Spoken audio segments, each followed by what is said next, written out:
My name is Jack Bose, if you don't know me, and I'm pretty excited to be putting on this webinar. I think buying a home for our clients is one of the biggest milestones that people can have in their lives. So, and pretty much everybody I talk to, especially younger people in their 20s and 30s, basically feel like it's a far off dream. So, whether that being to high real estate prices, saving for a down payment in today's economy, or just being in the dark about the purchasing process.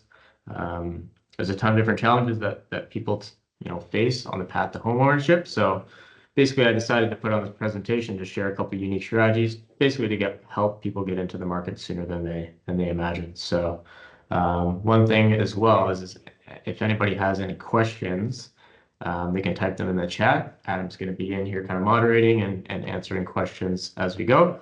There'll also be some Q&A time as well. Okay. So just a couple of things that we'll be covering. One is just a bit of a market overview. And Adam, can you turn your thing down a little bit more? I can still hear a bit of an echo. Yeah, so one, just being a bit of a market overview. Two, a couple of reasons why it's actually still a good time to buy. Number three, how much can you qualify for? And what does the home buying process actually look like? And then the last two things that we'll cover is actually some real life examples of clients of ours that have got into the market when originally they had never thought they could. Okay, so just a quick look at kind of the market overview. I'm just going to be talking about Barrie just for the specifics slide, just because that's where I'm located right now. Our area, just like the majority of Ontario, has experienced significant fluctuations in the housing market over the last couple of years. As you can kind of see, the peak being 2021. We've actually seen the prices stabilize down to about 20% less than what it was in 2021. But Barrie is quite similar in a lot of ways to other cities, kind of north of Toronto. Typically attracts all the commuters just because of its close proximity. And right now, in September 2024, we're actually looking at about a median price for a single family home around 810,000.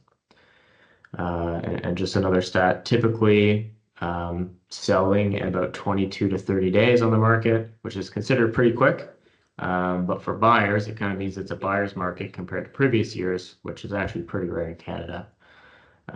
We can actually see in 2016 as well that housing prices were kind of right around 400,000, and basically, in less than 8 years, our housing market has doubled. Another couple graphs here. I just wanted to talk about basically why things are different for you and our generation, compared to what it was like for your parents. So when we're actually looking at price to income, we can see this kind of graph on the left. This is residential home prices in Canada. And this graph on the right here is our income growth. So if we're looking at specifically like 2006 here, the average income is, low 60s here. And our home prices are right around 200,000.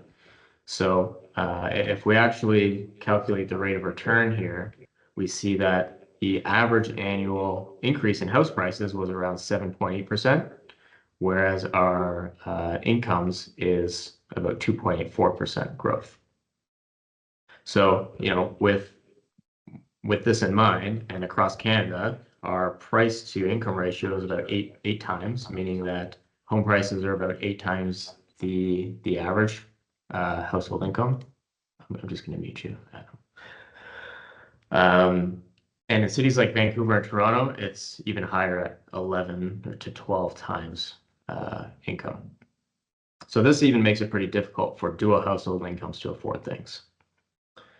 A couple other things to note: with such high price income ratios, fewer people can actually afford to buy homes. So this could potentially reduce competition, give first-time home buyers who use unique strategies, which we'll talk about later, a really good opportunity to get into the market. And even though home prices are so high, it's still a really good time to get into the market. And I just want to talk about a couple reasons why. So the first one is falling interest rates. So as interest rates fall, it becomes cheaper for people to actually manage their mortgage payments, meaning that more buyers can essentially qualify for larger loans. This increases buying power and typically will lead to higher demand for homes, which inherently pushes prices up. So based on our graph here, economists essentially we've already had 3 rate cuts, and economists expect them to keep coming down even to the end of 2025. And every time they cut these rates, people can actually afford higher mortgage amounts because it gets cheaper to sustain the mortgage. Despite 3 rate cuts already, we haven't really seen the market pick up as expected, which I'll kind of lead on to later. But economists pretty much suggest that most homeowners in Ontario or in Canada specifically are still locked into their mortgage rates that they got around 2%.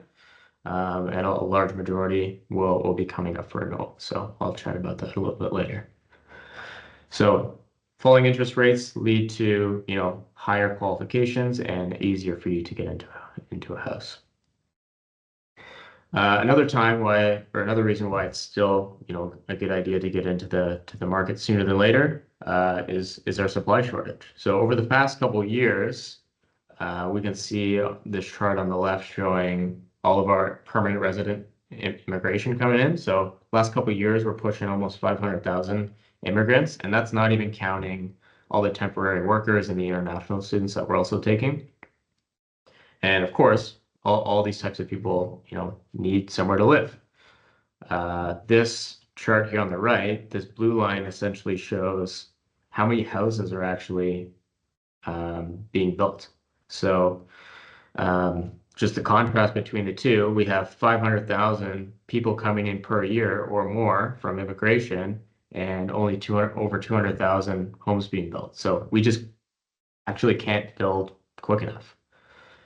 And recognizing this trend, the government recently passed a couple new laws, basically reducing the intake of temporary workers and international students. So they're basically acknowledging that our house building can't keep up with demand. So what I'm actually trying to get across is that, this means that waiting and buying a house could even result in higher prices as our shortage continues. And I don't really see it getting any better from here. The next reason why it's still good to get into the housing market is just all the opportunities that are going to be popping up. So CMHC, which is Canada Mortgage and Housing Corporation, according to their stats, about 45% of all outstanding mortgages are actually up for renewal this year and next. So that means that nearly half of Canadians locked into low interest rate mortgages, which are 2% or lower, are now facing renewal. And their loans are going to be at much higher rates. So of course, the Bank of Canada knows this, and they want people to stay in their homes. So that's why economists are pretty much projecting rates to be coming down. So eventually, as these people are renewing, they're still they're going to be getting a rate higher than what they had, but still hopefully affordable for them. But with all these people renewing, it brings a couple of important implications. Number one being an increase in rate may lead to, well, it does lead to increased monthly payments. So families are going to be paying more for their house than they originally were 5 years ago. So there may be cases where families need to downsize. Secondly, it leads to potential better for negotiation. Sellers may actually feel pressure from rising interest rates and rising costs, so they may be downsizing, getting into a smaller home. This could potentially lead to favorable buying conditions. So those are just a couple of reasons why, and of course there are more, why is it actually a good time to still get in the market sooner than later? And the next thing that I want to talk about is now that, we have the idea in our mind of, I want to get into a house. The next step is how much can you qualify for? So a lot of people don't really even need to know this, but if you're kind of getting an idea, so lenders typically use 2 different types of ratios when you're determining how much you can afford for a mortgage. So GDS, this is how much of your income, so gross debt service ratio, how much of your income can go towards housing costs. So that includes mortgage payments, property taxes, heating, and most other expenses. That comes with being a homeowner. There are some exclusions to that, but most lenders will typically allow no more than 32% of your gross income to go towards your mortgage costs and your housing costs. So that needs to be satisfied. And also TDS needs to be satisfied. So total debt service ratio essentially means how much of your gross income per year can go towards all of your debt payments. So that includes your student loans, your car loans, your credit cards, your housing costs, everything. And that needs to be less than 44% of your gross income. And of course, all this depends on your credit score as well. So if you don't have a good credit score, some lenders can actually decrease these ratios, but it kind of depends on a case-by-case basis. Okay, so that's how much you can qualify for. The next piece is how can I actually increase this to get into a bigger property without getting a new job or without, getting a raise? So the first thing is choosing a longer amortization period. So new mortgage rules in Canada here for insured mortgages. This includes being able to extend your mortgage from 25 years up to 30 years. So, and this basically means, you have 30 years to pay back your mortgage. This reduces your monthly payments, and that will inherently help you qualify for more because now your debt servicing ratios have decreased. You're not putting as much into your mortgage, so those ratios decrease.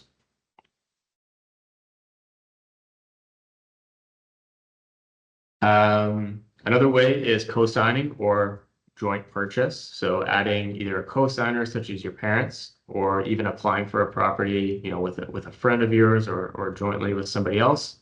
Essentially, what happens here is, your co-signer's income would be included into your qualifications, so it actually use their income. And then, of course, if you bought a property with somebody else, you would, split everything, the same 50-50 or however, you agree upon.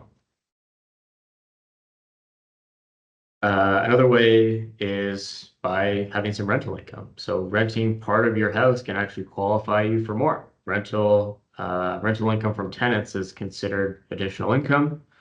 So without actually getting an increase in salary, you can show more income to lenders. And this increases the total that you're actually eligible to borrow. And before I get into the meat and potatoes of some examples, I also just wanted to highlight, the first thing that you should be taking advantage of when saving for a first home. So that is opening and starting to save into the best registered vehicle in Canada right now, which is the FHSA. So the FHSA, that stands for First Home Savings Account. And what it is, it's a registered way for you to invest and save money. So it combines the benefits of your RRSP and your TFSA, so your tax-free savings account. And right now, this is the best vehicle in Canada to help save money for a home. So I just want to talk a little bit about how it works. And if you haven't opened one already, obviously I want to recommend you do that right now. And I'll touch on why in a couple seconds here. So first of all, you get tax-free growth and tax-deductible contributions. So that, combining the best of both worlds with your TFSA or RSP, any contributions to the FHSA are now tax-deductible, which reduces your income.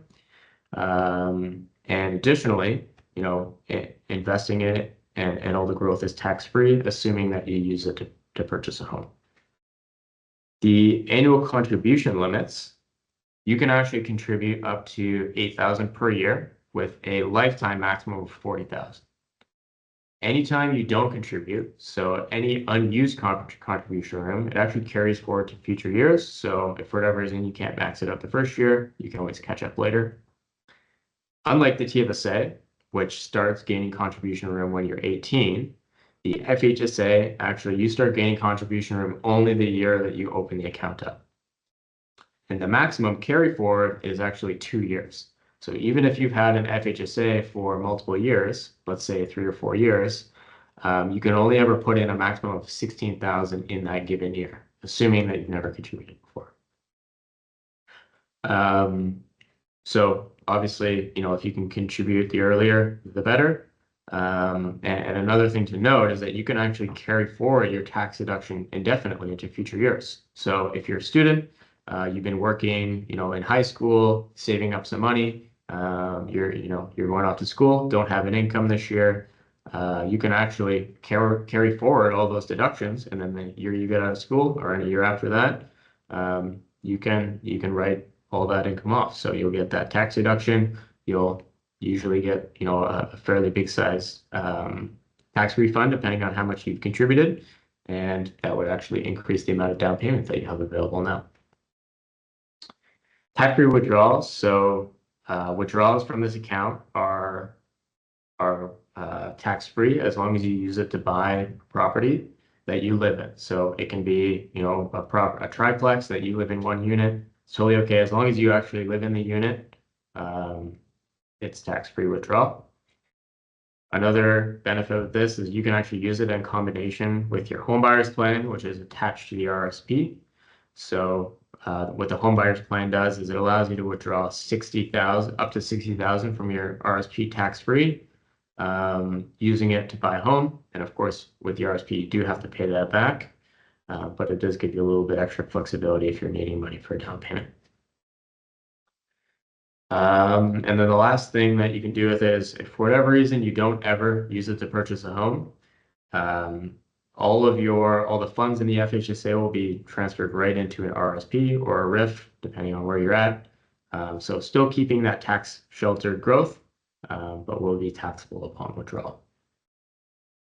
So if this is something that you've been looking at or wanting to get started, don't really know where to start, you can definitely contact us. We can help set this up for you, and go over all the different, investment or saving options that would make sense for you. So that's the FHSA.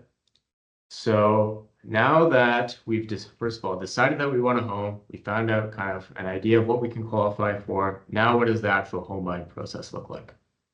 So I kind of just want to walk through step by step of what exactly this looks like if you've never been through it before, and hopefully give you a good idea. So first step is getting approved for a mortgage. So I see a couple of mortgage brokers in here. So, we work with a ton of great mortgage brokers. So if you're needing somebody like this, let me know and we can connect you with some great people. But, mortgage broker, essentially, you can go to them, they'll review your financial details, help you secure a pre-approval. This gives you an idea of how much you can borrow, what rate you can get it at, what terms, how far out you need to pay it off, et cetera, et cetera. Next thing would be to find a real estate agent. So once you actually know how much you can qualify for, you can now start to work with an agent who, generally knows the local market. They'll help you find homes that fit your budget, your preferences, anything that you're looking for. That's what they're there to do. So once you've connected with both of those people, now you can actually start the house hunt. So potentially touring properties with your real estate agent, looking online. Real estate agents, a great thing about them as well is that they'll provide you insight to pros and cons of each property in the area. They typically will specialize in the area that they know best. They can let you know why houses have been listed, any potential problems with them. So you'll really get to understand the property and if it makes sense for you. We just got a thing in there to do that, Adam. After the house hunt, so now you found, yep. Are you able to admit people? I don't have that capability on my side.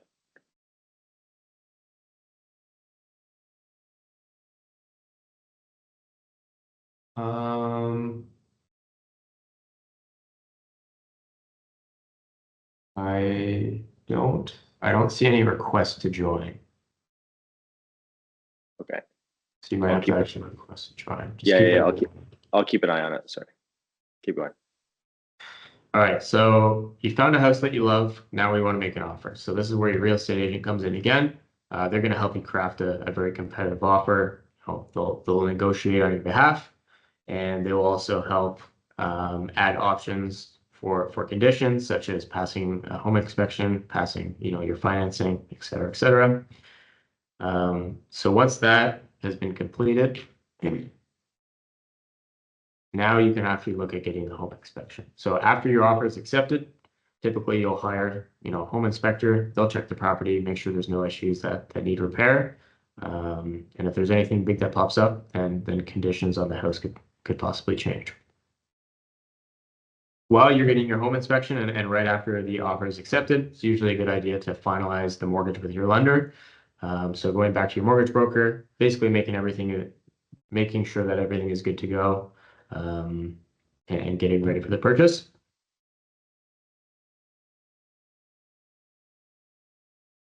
Then hiring a real estate lawyer. The lawyer would typically review your purchase agreement, ensure that your title is clear, handle all the legal aspects of the closing.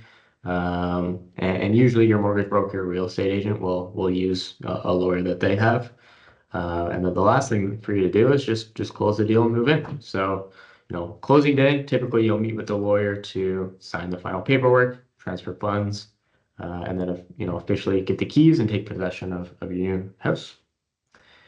And just looking back at all these things, so hopefully going through this gave you a little bit better of an idea of what exactly steps that you need to take. But really the first thing that I would love for everybody to do is just to reach out to me, just so that way I can kind of see what's possible for you. And, if it's a good idea to get into a property or not, I can help you really find out what options are available to you. But at the end of the day, I just want to be involved with every step, just to help guide you along the way. So, kind of going back, if you don't have any of these people that we've chatted about, but you want to get started, let me know and I can connect you with some great people. Okay. So now we'll get into a little bit of the meat and potatoes here. So I have two examples that I've prepared, and what these are essentially just real life examples of clients of ours that have gotten into our house significantly sooner than they thought. Especially this first couple here, they thought that they were years and years out. Using a couple of unique strategies, we are able to make something that makes sense for them. So I just wanted to kind of run through kind of their situation. So couple, let's call them Zach and Sarah. Sarah makes $69,000 a year, and Zach makes $46,000. So their combined household income about $115,000, and that's your before tax income. So their after tax income about $89,000 or almost $7,500 a month, and I'll play into why that's important later.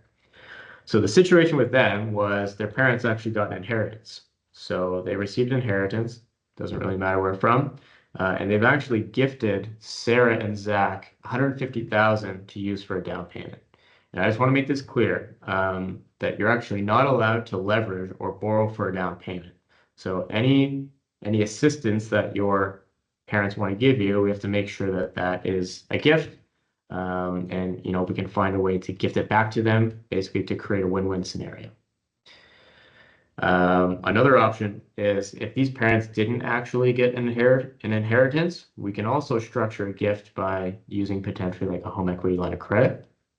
So I actually didn't prepare a slide for it, but essentially home equity line of credit, when you own a home and start paying down your mortgage, you build up what's called equity. The difference between what your home is worth and what you owe on the mortgage is the equity that you have. And a home equity line of credit essentially lets you borrow against it. So people usually use the home equity line of credit for like renovations, paying for education, consolidating debt. The nice thing about it is it's a secured line of credit. So interest rates are typically lower than a credit card or unsecured line of credit. But just want to make that aware. So that is a possibility here as well. Okay, so let's get into the example. Okay, so again, this is a real life scenario here. So I just want to walk through it step by step just to show you exactly what's going on and how they figured out to afford this place. So 115,000 of income, and they were able to purchase a property for 690,000. Typically you're not going to qualify for this all on your own. So basically walk through a couple of strategies that we use. So both of them, Zach and Sarah, they're both first-time home buyers. They bought a property in Ontario, so they're actually in Whitby. There's 2 units on the building, so it's a duplex with a legalized basement.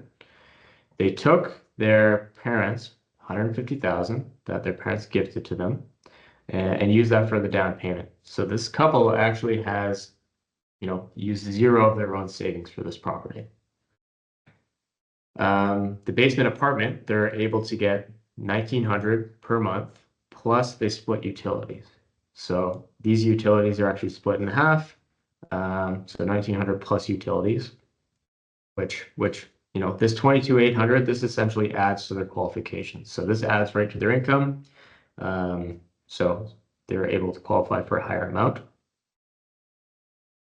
Talking about the some of the expenses here. So property tax, insurance, hydro, gas, water, potentially snow removal, but hopefully the couple is going to be taking care of that. Paying for Wi-Fi, utilities. These are kind of made up numbers here. We just want to make sure that, of course, our house is always going to need repairs, so we need to factor in, most people use 3%. So factoring in a little bit of expenses here and there, as well as vacancy. So for whatever reason, their tenants have moved out and they're kind of looking for a new place. We're accounting for a little bit of expenses there. So overall, this building to basically keep afloat, it's going to cost them at least almost $10,000, and that's not including the mortgage per year. And then let's get to the actual mortgage information. So how it's done here is we have our first mortgage. So this is where they went to the lender, and they have a gift from their parents. So we're actually structuring to re-gift this to their parents.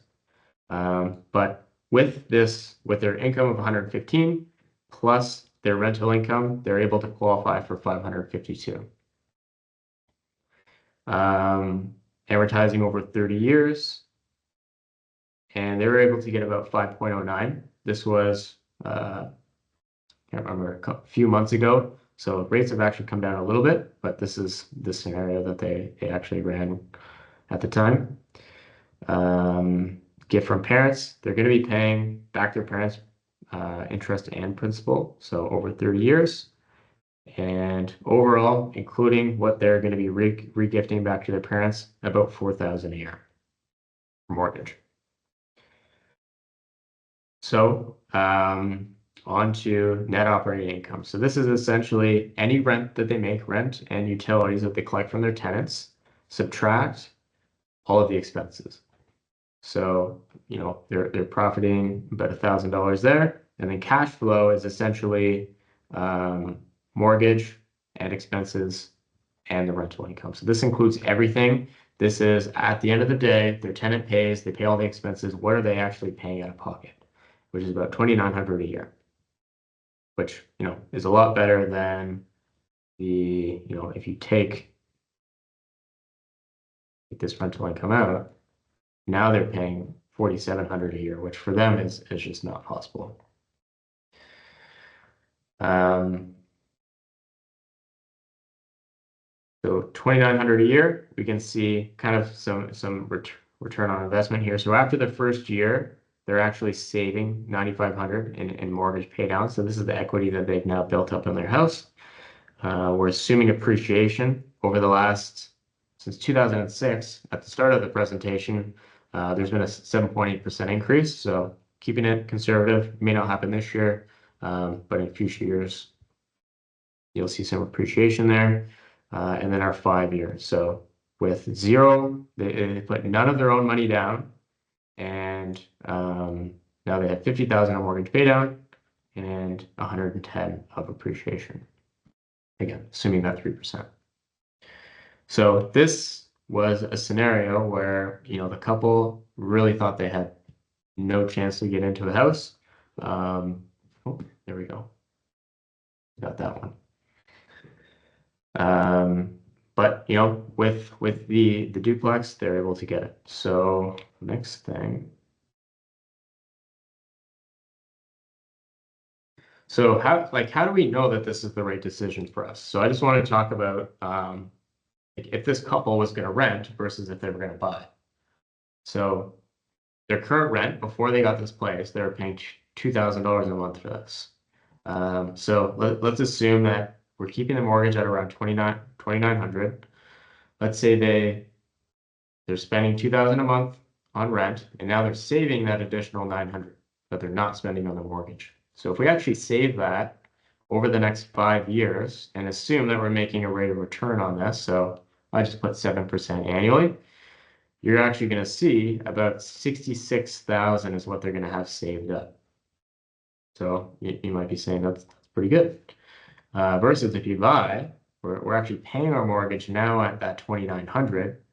After 5 years, we have 53,000 of mortgage paydown that we didn't have with the property, and assuming any appreciation, which we put at 3%, is 109,000. So total, we're actually better off by almost $100,000, which is pretty significant. So in this case, obviously it was best to purchase the property. I guess now that I've went through that, I guess we can open it up to a couple questions. I do have one more example to go through, but was there any questions? I don't know. How can we unmute people if they want? Yeah, I don't think you can unmute them. Oh, you can allow a mic if someone raises their hand. Okay. Any questions from anybody?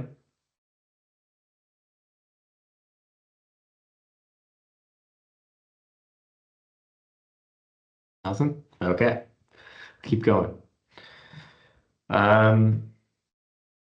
This is the last scenario here.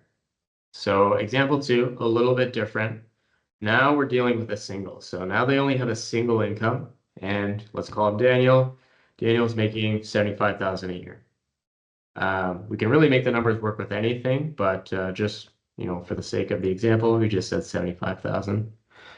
His after-tax income, 56,000, or about almost 4,700 a month. And in this scenario, Daniel's parents actually don't want to give them any money. They don't want to, loan him anything. So in this case, they're actually going to co-sign with the property. So they're okay with doing that. And we'll go over this example. Okay. So similar example here. When we co-sign, his parents are now adding their income into the equation here. So assuming that his parents are similar to mine, who bought our house in the 2000s, bought it for 200,000. Now it's at now it's worth 800, 900,000. They built up a whole ton of equity. Their mortgages could be nothing or approaching zero, or potentially they have a couple years remaining. But we're able to, with the cosign, we're able to actually purchase a property for $724,000. This person, again, is a first-time home buyer. There's 2 units on that property, so there's a legal duplex. In this case, Daniel has actually saved up a little bit of money. He saved up almost $57,000. So I would say that's not rare. We definitely have a ton of clients with savings, so I wanted to make sure that we're kind of covering all of our bases here. So let's say Daniel saved $57,000. 47,500 is going to go towards the down payment. The rest pretty much going towards the legal costs. First-time home buyers, I'm not sure if I mentioned in the last one, they actually get a slight discount in this land transfer tax. So without being a first-time home buyer, it's pushing $10,000. This is a property in Barrie, so he's actually able to get $2,100 in rent, and partial utilities as well. So all of that's pretty much factored in, but going over property tax, insurance, and all this stuff, you're looking at about $1,200 per month to operate this place. There's a property management fee here, so if you're not really interested in being a landlord, typically you can pay somebody to do that, or at least find a tenant for you. They'll do all the background checks and everything, so it'd be a good idea to do that if that's what you want. So here's the lending details. Put about 7% down. Co-signing on the mortgage, about $677,000 was approved. You're going to amortize it for that for 30 years. And using today's rate, just the other day, 4.49% is what you're looking at. So after all that, about $3,500 for that mortgage payment. These income expenses. So again, this is the income that Daniel's making from the tenant minus all the expenses. He's surplusing about $1,000, which he's going to apply to, obviously his mortgage payment. So after everything's said and done, the rental comes in, all the expenses are paid.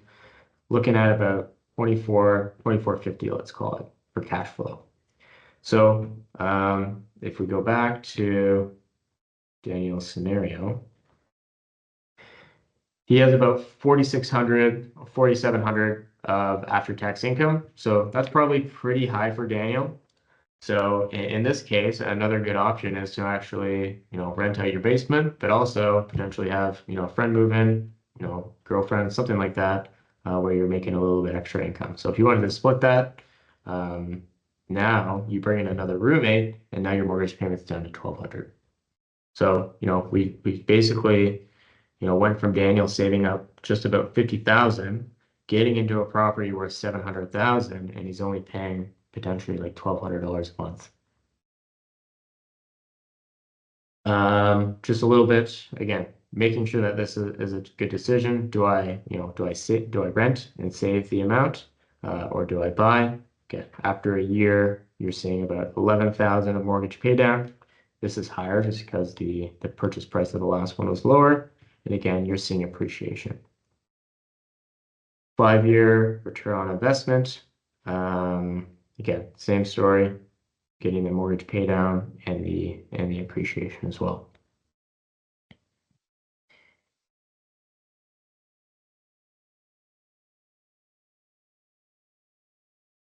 Okay.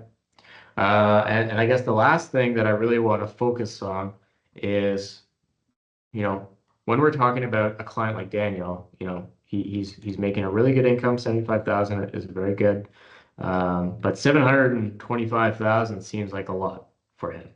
So what I want to focus on is more of the cash flow and not the purchase price. So again, going back to everything that I've kind of mentioned before, how do we actually increase our qualifications without getting that increase in salary? So, Daniel, who thought he could only get into, a condo worth, 300,000-400,000. Well, now he's actually getting into a property worth 725, and his cash flow is potentially even lower than with the condo.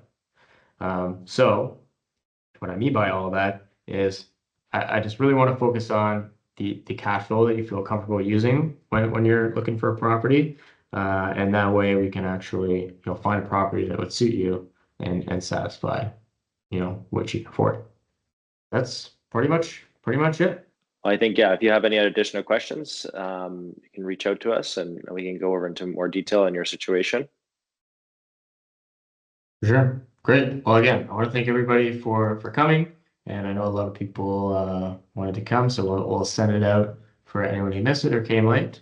But I think that's everything for me. All right. We will talk to everybody later, I guess. I'll try to end. No worries, Mel. Thank you. All right. See everyone later.